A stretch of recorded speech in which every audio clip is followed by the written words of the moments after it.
Welcome to week 3 of my animal series, and this week I'm going to do something a little different, and I might not diamond paint a lot, but here is All Dogs Go to Heaven. Here's the progress I've made on it so far. And today's segment is going to be very upbeat, and I'm going to share a story with you. I bought a book called Chicken Soup for the Cat and Dog Lover's Soul. And it has many different authors in here and lots of different stories. And I'm going to share a story with you today, one that touched me and made me just feel kind of good about the animals in our lives. So this story is written by Christy Craig. And let's get into it. And I'll diamond paint a little. I'll bring out my teacher ninja and see if I can multitask here. Read and put a few drills on. All right. So the name of this story is called Step Babies. So here we go. It had been scheduled. Muffy, our 7-month-old Lhasa Apso, was to be fixed. But as luck would have it, we didn't schedule it soon enough. 5 months pregnant myself, I sat at the kitchen table, staring at my beautiful pet and reprimanding myself for not doing it sooner. My 10-year-old daughter walked into the room and saw me staring at Muffy. "What's wrong?" she asked. I thought Nina, an animal lover, would be thrilled to have puppies in the house, and lately I'd noticed her mood had seemed a little down. But when I told her, she simply looked from Muffy to my protruding stomach and stated, "I don't know how I feel about babies right now." My heart squeezed. "What do you mean? I thought you wanted a brother or sister." The expression on her face turned anguished, and deep down I sensed her fears. Steve and I had married when Nina was 6 years old, and because her biological father had long since severed the ties, Steve had become the daddy she had always wanted. "What if Daddy loves the baby best?" she asked, and tears filled her brown eyes. "It will be his, you know, not just some stepchild he got stuck with." My own eyes grew moist, and I reassured her that Steve had enough love to share, and he would love them just the same. But I still saw the doubt in her watery eyes, and it broke my heart.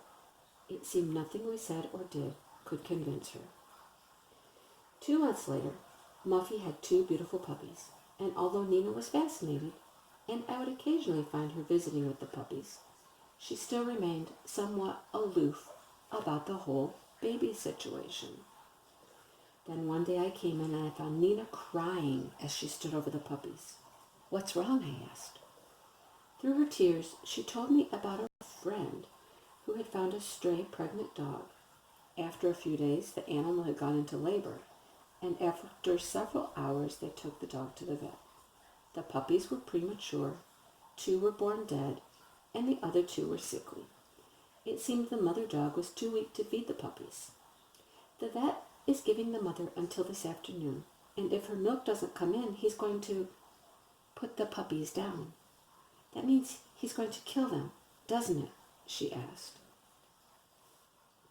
Heartbroken, I took Nina in my arms. "Oh, baby, I am so sorry. They can't do that, Mama. They just can't," she cried. She allowed me to hold her a second, and then she pulled away. "So I've been thinking, maybe Muffy will take them as her stepchildren."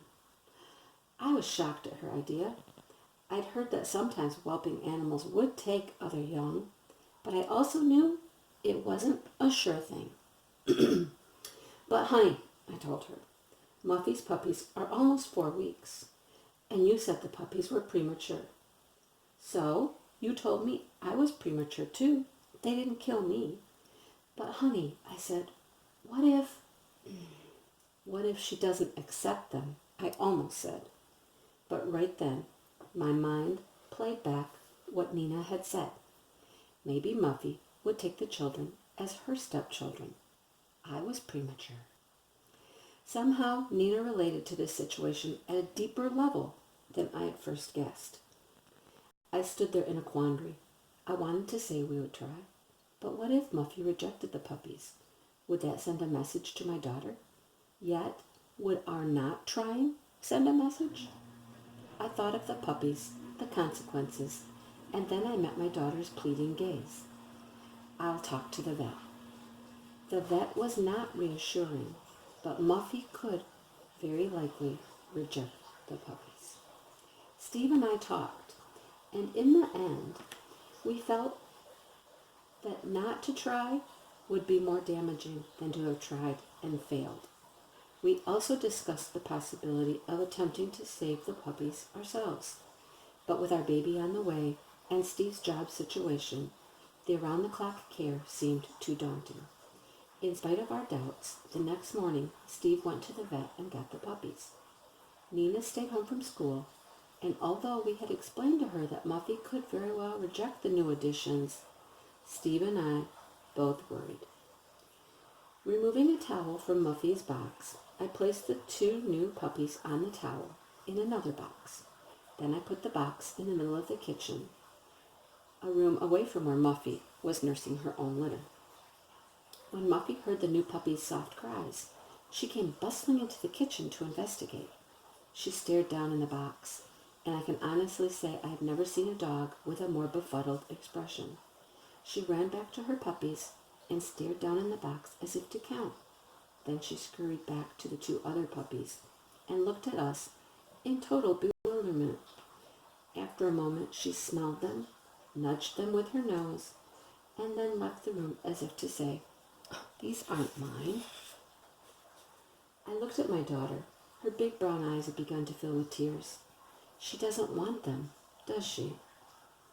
Let's give her some time, I told her. We waited for 15 minutes. The new puppies began to cry again, and I felt like joining in. The vet had said not to force Muffy to take them. It had to be her choice. Eventually, I took Nina's hand, and Steve wrapped his arm around her shoulder. "We tried," he told her. Then he looked at her, and I saw the beginning of tears in his eyes. "But hey," he said, "we can still try. We'll get those droppers. We can do this." Nina looked up at him with love in her eyes, somehow sensing this was a sacrifice on his part. "Thank you," she said. Sighing, he reached down to pick up one of the yelping puppies, and when he did, Muffy came running into the room. She barked at him.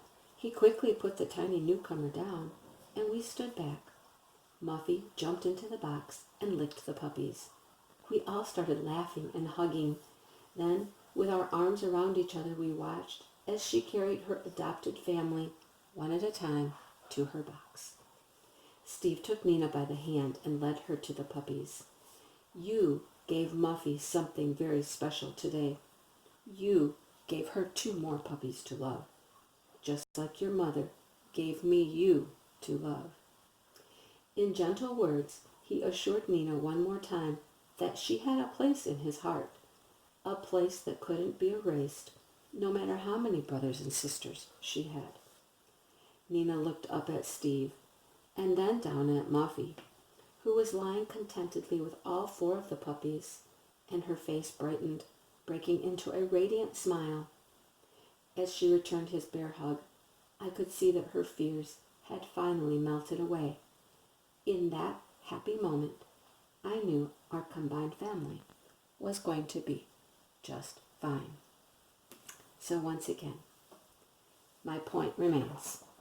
The power of animals and our relationships with them and how deeply they affect us. Stay tuned for part 2. So here's part 2 of this week's stories. This week has been hopefully a little uplifting as far as our animals go. Not all animal stories end with sadness. So I really liked that story. I hope that you did too. As promised in last week's episode, I told you that I would introduce you to a special character in our lives, and that is Miss Madame Onyx debut. Yeah, I know. It's a long name. Thank you to my daughter. You'd heard that we had several, like registered dogs? Well, a couple registered dogs. And registered dogs always have these long names, because they have the breeder name. They always have like a farm name kind of thing. And then they have like part of the parents' names in their names, and anyhow, long names.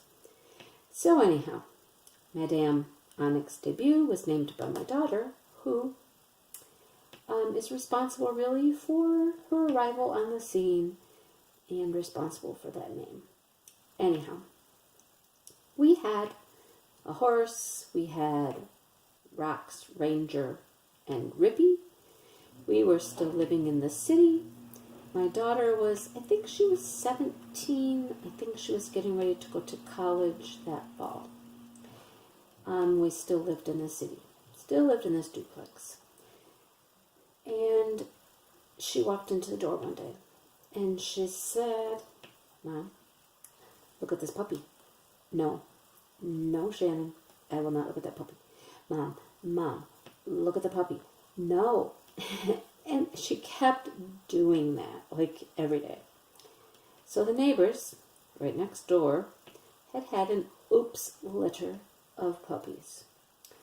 The oops litter of puppies was their dachshund and their chihuahua, creating what we've come to know as Cheweenies.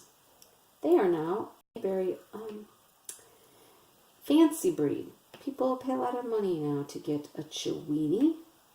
I don't know why. Anyhow, she kept bringing this puppy around. Mom, look at the puppy.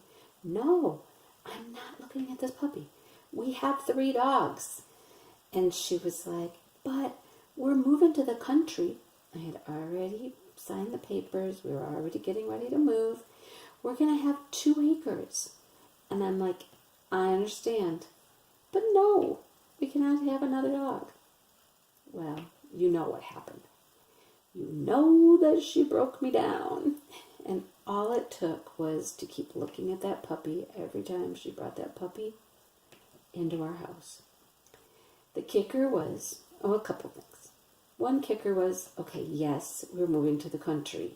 It was just a matter of a few weeks, a month, something. That was one. Okay, yep, we would have a lot more room, a lot more space. But then the real kicker was she brought that puppy into our house, set it down in our living room or kitchen, one of the two. And that little puppy, tiny little thing, looked at Rox, the 85-pound dog, and barked at him. And he took off.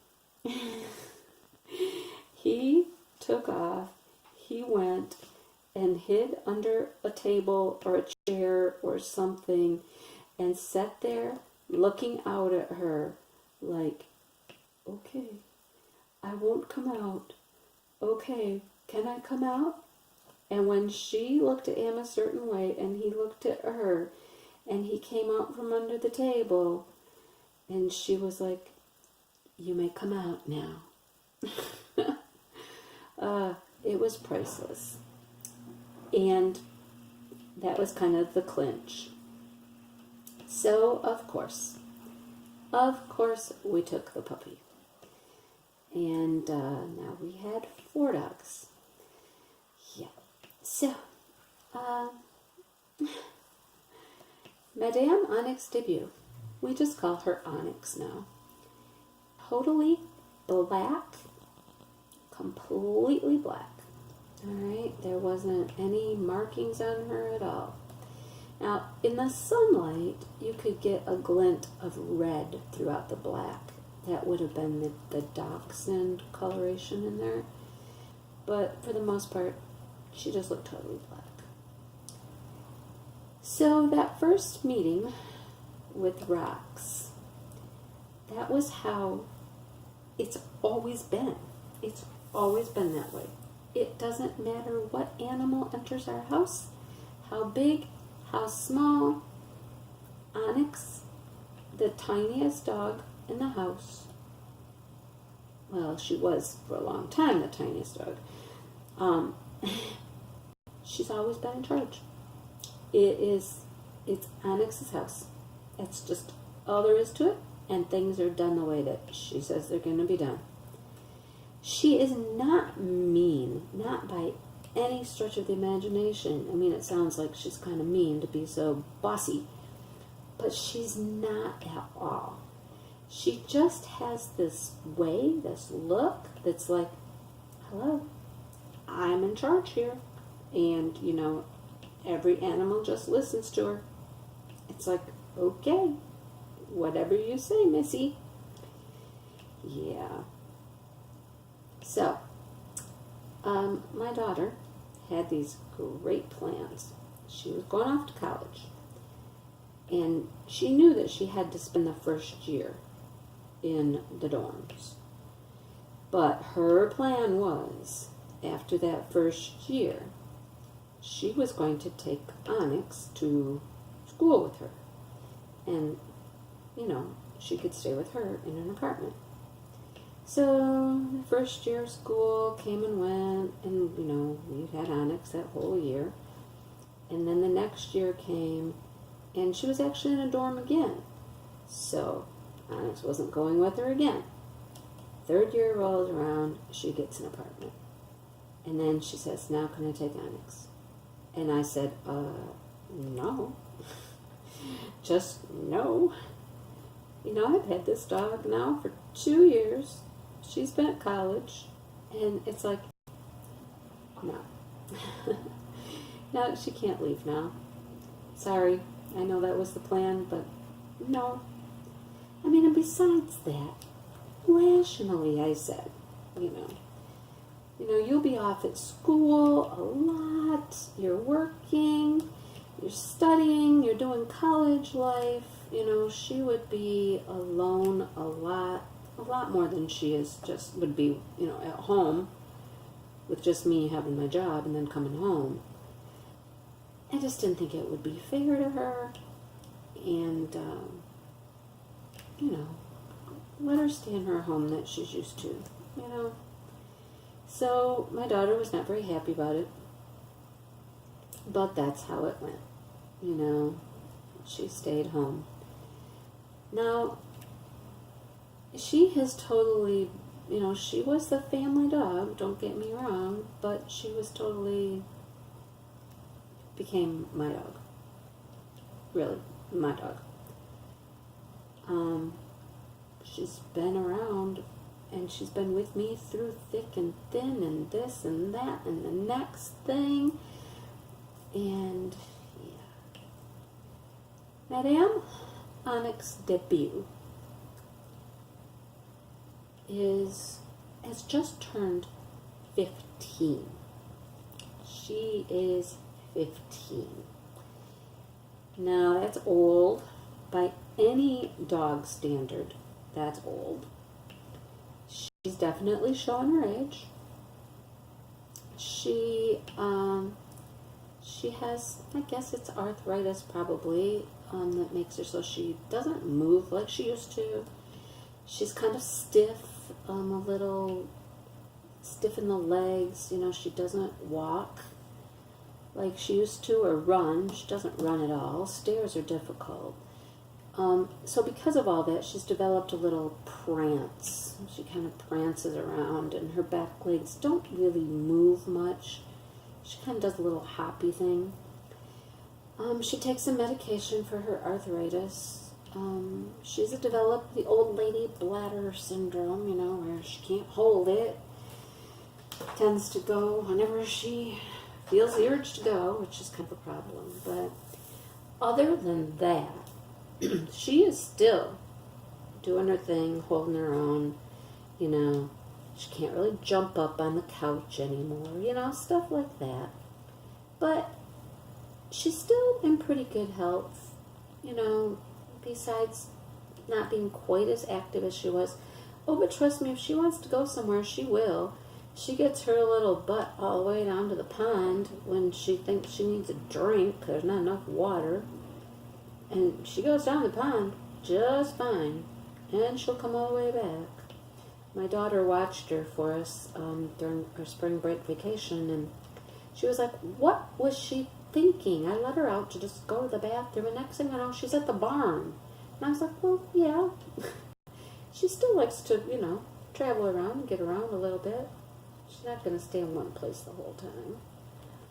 But that dog, oh my goodness. You don't have an animal in your family and in your life for 15 years without that being a super special bond and relationship. I will help her. I will pick her up. I will put her on the couch. I will pick her up and take her down the stairs. She's only ever weighed about 12 pounds when she was fat. And she was fat for a while. She's not fat anymore. She's losing some weight. She's 15. She is no longer solid black. She has now developed a nice gray, very gray in the face, and, the red in her hair, and that's more prominent now than the black. But, I'll help her out. I'll keep doing things for her. I'll, pick her up and get her places she wants to go. She still likes to go in the car, go for little car rides and look around. That's still fun for her, We don't go on walks, of course, because that would be too much. But, I'll just keep doing what we're doing until I don't think she's comfortable anymore. Or, any of her issues become worse or anything else happens or develops. But, for now, I'm just going to baby her and keep her going because she really is my little girl. And, keep her going. I'll know. I'll know when it's time. It's just not right now, So, anyhow, I will insert some pictures of Madame Onyx debut so that you can see her. And, I hope you enjoyed this week's version of our stories, because they are more upbeat. Nobody passed away or anything in this one, so that's a good thing. And so that's it for this week. And like I said, I'll show you some pictures of Onyx at the end of the video. So thanks for watching. Even if you only watch a little bit, that's great. I hope you're getting something out of it. So, hit the like button, subscribe if you want to see more stuff, because this isn't all I do, clearly. But thanks for watching, and I will talk to you next week. Bye!